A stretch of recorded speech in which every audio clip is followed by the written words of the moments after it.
Panggil abang. Saya bilang kan, abang kalau sebagai striker, kalau abang diganggu sama stopper ini kayak gini, bang suka nggak betah gitu kan. Nah makanya kalian lakukan yang seperti ini, ya bilang gitu. Instruksi untuk para back ya. Persikopa ya kita tahu kemarin terhenti di semifinal. Ya. Nah mungkin ada yang mau disampaikan khususnya terlebih dahulu pasti untuk para pecinta Persikopan, para masyarakat Pariaman. Ya, yang pertama yang penting ya Pak, mohon maaf nggak bisa membawa Persikopa ke final. Kan banyak kan penonton kecewa sih, sedih banyak kan gagal ke final, kan beda, kecewa sama sedih kan beda. Ya. Banyak yang lebih yang support lah gitu kan. Karena itu saya mau minta maaf nggak bisa membawa Persikopa ke final. Tujuan dan niatnya kan sebenarnya kan ke final gitu kan. Cuman itulah sepak bola, kadang sepak bola memang kejam kan. Sepak bola ini juga saya ingat sih kata-katanya Rudi ke Priyambada, pelatih kan, dia bilang sepak bola ini nggak bisa membuat hati orang senang semua, dia bilang. Kalau bisa membuat hati orang senang semua, pemain ya main aja semua gitu, dia bilang kan. Berarti menang kalah nggak ada juga. Iya gitu. Gitu ya. Nah gitu kan, jadi itulah sepak bola. Kadang waktu sebelumnya kita bikin persada sedih, nangis, besoknya kita yang bikin sedih sama PSP. Nah sepak bola itu ya memang sepak bola kejam gitu. Jadi tapi di situ kita harus belajar, di situ kita siap dari segi mental, dari segi mental juga kita harus siap lah pokoknya. Kalau melihat adik-adik di Persikopa, coach, bagaimana potensi yang mereka miliki? Buat materi, saya kan pernah pegang Persikopa 2018, 2019, tahun ini yang paling pemain yang benar-benar saya pilih sesuai dengan kebutuhan skema saya, kayak main filosofinya, main build up, main bola bawah gitu kan, main bahasanya apa ya, bahasa luarnya kayak tiki taka gitu, walaupun mereka belum sempurna gitu kan. Cuman tahun ini saya sangat beruntung dapat pemain-pemain seperti mereka gitu. Berarti 100% pilihan ya. Dan saya juga dibantu sama rekomendasi teman-teman di luar gitu kan. Terus juga saya ikutin seleksi gitu kan. Saya bebas, siapapun mau anak Pariaman, mau anak luar, silakan masuk Persikopa. Saya juga nggak, karena ada orang bilang ini kan, Persikopa pemainnya pemain luar semua. Jadi gimana contoh kayak Semen Padang, tim Semen Padang Liga 2. Iya. Kenapa nggak pemain Padang aja semua pemainnya kalau memang dibilang gitu kan? Nah, gimana ya, sekarang sepak bola kan lebih modern. Iya. Bukan, jangan disama-samain kayak sepak bola zaman dulu, zaman sekarang ya beda. Jangan-jangan bilang zaman Om dulu kan, kalau PP bilang kan di bukunya kan zaman Om dulu, dia bilang ya nggak bisa disamain sekarang dulu. Saya juga dulu pemain Persikopa juga 2006 sebelum di timnas itu kan. Nah itu anak Pariaman semua. Cuman sekarang sepak bola kita tuh udah modern sekarang, lebih maju. Kita nggak bisa lihat daerah asal. Nah daerah asal. Kalau pemain ibaratkan kalau Semen Padang, pemain Padang semua gimana? Kan nggak bisa. Kalau Semen Padang yang ada di barat tuh klubnya dengan pemain dari timur. Nah ya makanya kan kalau batu loncatan kayak Persikopa sekarang kan, kalau dia punya kualitas ya kita ambil. Karena kita kalau saya pemain kalau nggak sesuai dengan skema, nggak sistem saya nggak bakal ambil. Ya. Soalnya apa? Kalau kita ambil itu paksaan gitu juga, skema kita nggak jalan. Pasti hasil juga nggak bukan hasil juga. Iya. Bukan merendahkan pemain Pariaman, cuman sekarang gimana ya, di kota Pariaman kita memang kekurangan bakat. Dan kita kurang juga kompetisi juga. Nah, saya kan sebagai pengurus Askot Persikopa juga, saya ngakuin itu kekurangan kita. Kita tidak ada kompetisi, tidak ada event, tidak ada pembinaan gitu. Kita memang situ juga kurangnya gitu. Saya akui juga di situ. Cuma sekarang mempengaruhi ini banyak pembinaan ini. Pertama, anak-anak sekolah udah taunya game, permain game sampai larut malam. Di situ juga pembinaan kita juga kurang di situ. Makanya saya juga akuin pembinaan di Pariaman ini sangat kurang. Ini pemangku kebijakan harus buat kompetisi. Nah, sekarang kan dalam ini kan Pak Ketua kan Pak Bima lagi semangatnya nih. Dia bilang buat tahun depan kita bikin event turnamen U17 dari SMA, U15 SMP. Kalau dari 17 ke klub, setahu saya di Pariaman ya usia 17 pemain kurang di Kota Pariaman buat di klub-klub. Jangankan di U17, sedangkan senior aja tanya sekarang klub-klub Pariaman ada nggak pemainnya? Nggak ada sekarang, sama pembinaan dari sama lingkungan. yang mempengaruhi di situ. Nah, kalau saya udah bilang sama Pak Boyong, dia bilang kalau 17 nggak apa-apa dibikin turnamennya di SMA. Soalnya SMA pemain banyak kan? Liga pelajar gitu Nah, kan. tapi kita bikinnya bukan turnamen, kompetisi. Dibikin weekend gitu kan, Sabtu Minggu kan. Kalau turnamen tuh Turnamen cuma sebentar, cuma sebulan habis. Ya, kalau kita pagi sekarang kan sekolah kan full day. Iya. Nah, Sabtu Minggu kan itu kan nggak ada sekolah kan. Nah, kalau saya pribadi saya pengennya Sabtu Minggu itu kita bikin kompetisi ya, kayak antar liga-liga sekolah. gitu Nah, ya. iya. Kalau di Batu Sangkar kan ada kita ada pemain Batu Sangkar ada 4 orang kan. Nah, mereka itu Liga 17-nya jalan Di sana di tiap Batu minggu. Ya, tapi itu klub. Pemain mereka banyak. Kalau kita bikin di Pareman 17, saya rasa susah cuma main. Soalnya di Persikopa aja 17, kalau sekedar ada banyak. Sekedar ada. Tanda Ya, kutip, ya. ya tanda kutip, sekedar ada banyak. Nah, saya bilang kalau memang 17 ini jalan, lebih baik bikinnya turnamennya ke SMA.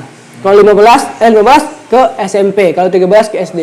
Kita bikinnya bukan turnamen, kompetisi kita bikin, weekend gitu kan. Betul. Saya setuju kalau dibuatkan sistem kompetisi dibanding yang turnamen. Kalau turnamen Singkat. turnamen 2-3 minggu, kalau sekedar sebulan untuk paling lama. memeriahkan ya nggak apa-apa, turnamen kayak usia bebas. Ya. Untuk memeriahkan itu boleh. Paling kan sebulan selesai kan. Ataupun nanti kalau memang ada SSB di Pareman, paling kan SSB di Pareman bisa dihitung pakai tangan sekarang. Nggak banyak gitu kan. Nah, kalau bisa dibikin juga SSB juga lebih bagus. Cuma kan kendala di SSB sekarang banyak kan ke peralatan latihan. Bola ini banyak, makanya makanya kan sarananya. di SSB kadang bola kurang, gimana mau latihan dasar aja dulu passing. Kita kalau build up kalau passing nggak bener gimana, nggak bakal ya, passing dribble. Nah itu aja 2 dulu kalau ke filosofi ya, coach ya pasti itu dulu, di sana dulu, passing dribble itu dulu, setelah itu baru kayak free start gitu kan. Ya free startnya tuh banyak lah di situ. Kalau kita penting dulu nih passing, gimana kita mau latihan, masa anak-anak disuruh lari-lari nggak mungkin dong. Anak usia 28, 10 itu kan banyak kan lebih suka latihannya pakai bola. Bukan disuruh lari keliling lapangan, koordinasi, bukan itu. Kalau anak 8, 9, 10 lebih banyak latihan ke bola. Tapi saya akui, saya kelemahan saya nggak bisa ngelatih SSB. Nggak bisa, kayak latihan usia 8, 9, 10, 12, saya akui kelemahan saya nggak bisa ngelatih di situ. Mungkin kebiasa dulu disiplin di mana, kalau latihan serius gitu. Berarti memang yang sudah bisa dibina lah. Nah, dan saya juga akui kelemahan saya di situ. Saya juga nggak bilang nggak punya kelemahan saya di situ. Saya akui di situ. Oke, coach, kita agak flashback ke belakang. Kan sudah banyak pelatih yang melatih coach gitu ya. Dari awal sampai yang terakhir, siapa yang paling, ya mungkin kalau berjasa semua, tapi yang semua. Paling inilah yang paling ini membangun saya gitu. Kalau yang saya suka mungkin Coach Subangkit ya, yang kalau dibilang jasa, pertama saya di timnas 16. Saya bukan siapa-siapa di situ kan, tapi dia percaya saya. Setelah itu walaupun kita nggak punya, tapi saya masih komunikasi sama dia sampai sekarang. Masih. Ya, nah terus ke Coach RD yang banyak mengajarkan saya main filosofi itu. Yang sesuai ya filosofi berdua gitu ya. Terakhir sama Coach Rudeka yang ngajarin saya juga banyak nih ngajarin gimana saya bola modern kayak gini. Diajarin sama dia latihan kayak gini. Kita punya classroom. Yang paling orangnya tegas gitu, yang paling dari disiplin yang paling tinggi siapa? Atau yang di Uruguay? Di mana? Kalau sepak bola udah usia 17 ke atas itu masalah disiplin kita atur sendiri-sendiri. Ya, kita udah dewasa kan. Nah, jadi kita tanggung jawab disiplin masing-masing. Cuma pelatih kan cuma mengingatkan. Barannya masih komando aja. Nggak mungkin lagi kan di U17 waktu timnas U16 ya masih handphone dikumpulin kalau malam gitu kan. Kalau udah 17 18 kan udah nggak bisa kayak gitu lagi. Mereka kan udah dewasa, mereka tahu mana yang baik, mana yang enggak gitu kan. Ya. Pelatih hanya memberikan arahan aja ya. Kayak 17 kemarin di sini saya bikin kayak gitu. Saya bebasin mereka, cuman mau main H-1 pasti malam saya ngumpulin HP-nya. Yang penting di lapangan tanggung jawab. Harus sesuai skema yang kita sudah rencanakan. Saya banyak belajar itu dari Coach. Kalau di Uruguay kita diajarin sepak bola kan Lihat aja, gue kan kalau main bolanya kan kerja keras main bola ya. Kadang nggak, ya filosofinya itu nggak mau kalah pokoknya. Soalnya Uruguay itu beda dengan Argentina dan Beda. Brazil. Kalau Argentina kan masih bikin apa main bolanya ada seni, ada sistem. Kalau gue nggak. ada. Kalau gue kan kerja keras, Malah kalau nggak mau kalah pokoknya. kalau lawan Uruguay itu biasanya kayak Argentina atau Brazil lawan Uruguay itu Ya. banyak kan keras ya. Keras Pemain ya. Uruguay itu banyak kan Karena keras. kalau diajarin di Uruguay itu Ngotot. ngotot jangan mau kalah pokoknya. Kan di SAD itu nggak hanya latihan tapi ada juga sekolah tadi Ya. kan. Tim Indonesia ini diikutkan kompetisi atau gimana tuh? Nah, kita di situ diikutin kompetisi sesuai usia kita. Kita namanya kita klub kita tuh SAD namanya. Nggak mungkin di Indonesia kan. Nah, kita diikutin di Tantangannya apa? Bahasanya apa? sosial Nah, sosianimo apa gitu. Udah lupa juga. berarti Bahasa dalam Spanyol. bahasa Bahasa Spanyol. Uruguay bahasa Spanyol. Ya, bahasa Spanyol. Nah, SAD. Jadi kita diikutin kompetisi di situ. Tahun pertama kita mungkin mau belajar ancur-ancuran di situ. Kalau kalah 5-0, kalah 3-0. Tapi yang menang ada juga gitu kan. Nah, jadi tahun kedua kita belajar, tahun kedua lebih bagus lagi. Nah, berarti bentar, lawan-lawannya itu berarti Peñarol U sekian. Ya, berarti ya. tim-tim Kita lawan gitu. Peñarol, lawan nasional yang klub suara sekarang kan. Klub nasional kita pernah kalah 6-0, 5-0 gitu. Itu tim elit lah pokoknya. Nah, masih ingat nggak nama-nama rekan-rekan yang satu angkatan nih di generasi pertama SAD? Ya, Kalau dari yang sesama di depan dulu, Nah, selain Kusalan, Yandi Sofyan. Yandi Sofyan, adiknya Zainal Arif. Ya, Nofri Setiawan masih di Bali. Nofri Setiawan, Bali sekarang ya. Ya, yang pernah di Bali. Persija. Ya, udah Persija. Orang kita juga kan? Iya, Preman juga. Eh. Oh, siapa lagi ya? Nofri berarti striker awalnya. Striker. Striker awalnya. Ya. Tapi sekarang Dulu kan masih pakai formasi 4-4-2 dulu. Pakai masih 2 striker kan. Nah, Efek. sekarang udah mungkin Efek. formasi 4-3-3, pemain-pemain pendek-pendek di depan. Ya, bisa. Di pinggiran sekarang ke sayap kan. bisa ya. Ke sayap ya. Kalau sepak bola sekarang itu pemain harus dituntut Banyak posisi. ya. Oke. Nah, siapa lagi Samsir yang tuh pasti. Samsir, Abdurrahman Staluhu. Abdurrahman Estalu terakhir di mana, Gus? Waktu itu mana? Ini Lampung. Badak. Badak Lampung ya, Badak Lampung. Sahlan Sodik. Setelah dari gue saya nggak pernah dapat kabarnya lagi. Ya agak Mungkin asing nggak namanya, asing ya. Jarang beredar di Ya. liga kan. Ya, Nah, itu yang depan. Kalau kiper waktu itu siapa? Kiper juga kiper ada. Triwindu sekarang udah nggak main lagi kayaknya udah kerja. Beni kemarin sempat di Persija, kiper kedua Persija. Dia lebih sering main ke Liga 2. Di Liga 2. Hmm.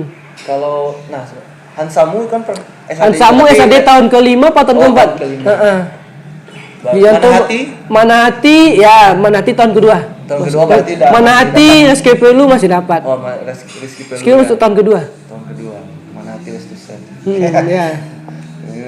Abdul Stalu sama di timnas U16 masuk bangkit itu masih ada. Abdul ya. Abdul. Yang kita ingat tendangannya ke bench Thailand ya. Oke. Nah, kalau satu yang saya ingat Jericho kan? Ya, Sama Jericho, ya. Christian Toko. Hanya itu satu yang itu kalau nggak salah lini belakang kan? Iya, bek kiri dia. Back kiri. Ya, yang Nah, back yang lain saya nggak ingat lagi namanya. ada Saifuddin masih di Persebaya. Oke. Reva Moni udah jadi Ya, entar aja dia. Ngomongnya. Ferdiansah ada juga sekarang jadi asisten kena cedera. Sekarang jadi asistennya pelatih ini Persija Thomas Doll. Udah mantap deh Asistennya sekarang. Thomas Doll ya. Ya, asisten Mantan Thomas Doll dia. Pelatih Dortmund itu. Dortmund ya. Oke. Itu sih yang di Di belakang. belakang. Ya. Yang generasi Paling pertama, Alvin gitu kan, selain Alvin. Alvin Ya, Alvin, ya. Salomoni. Oke. Yang tengah. Tengah ada Ridwan Awaludin udah jadi pelatih juga. Ferry Firmansah juga nggak tahu di sekarang di mana mainnya dia nggak ada kabar lagi. Oh, Skipelu lah yang masih main Rizky Pelu, ya. di Bali United masih, Wira. masih konsisten main Ya, sampai masih. sekarang. Dengan teman-teman itu masih Masih nggak komunikasi ada, kita juga masih ada grup SAD. Masih grup Masih ada, SAD, ya. Kita kan di Uruguay itu cuman 10 bulan enggak 11 bulan. November pulang, November dari Januari atau Februari kita berangkat. November kan liga selesai di situ, kita pulang sampai Desember, kita Januari balik lagi. Jadi ada ini pemain yang dievaluasi dikeluarin masuk lagi yang baru berarti gitu. Ada yang pulang itu yang enggak balik lagi. Balik gitu lagi ya? ya ada. Berarti ada yang langsung Ya, regenerasi. gitu. generasi ya. Dengan Hansamu nggak dapat berarti? Nggak dapat. Nggak dapat ya? Itu lagi generasi keberapa gitu kan. Udah yang Keempat apa ketiga keempat nggak tahu itu. Keempat kayaknya. Hansamu, Ryuji Ryuji juga, ya. Itu juga. Maldini Pali juga kayaknya waktu itu. Iya. Yang Tobasna, Ah, ya, yang Tobasna juga. Untung nggak di generasi pertama. Kalau nggak itu yang anak Uruguay itu hancur itu. Kalau ada Yanto Basna, Manati, Alvin, Ya. selesai. Setelah Persikopa apa Ya. mau di Persikopa atau ada pengen tantangan lain gitu? Kalau tantangan lain sih belum sih, saya lebih optimalin di sini dulu gitu kan. Tapi kalau ada tawaran dari sini nggak tahu kan, yuk gabung ke sini ke Liga 2 buat asisten ya. Kalau ada tawaran ya ambil itu dulu kan gitu kan. Tapi kita nggak tahu ke depannya gimana kan.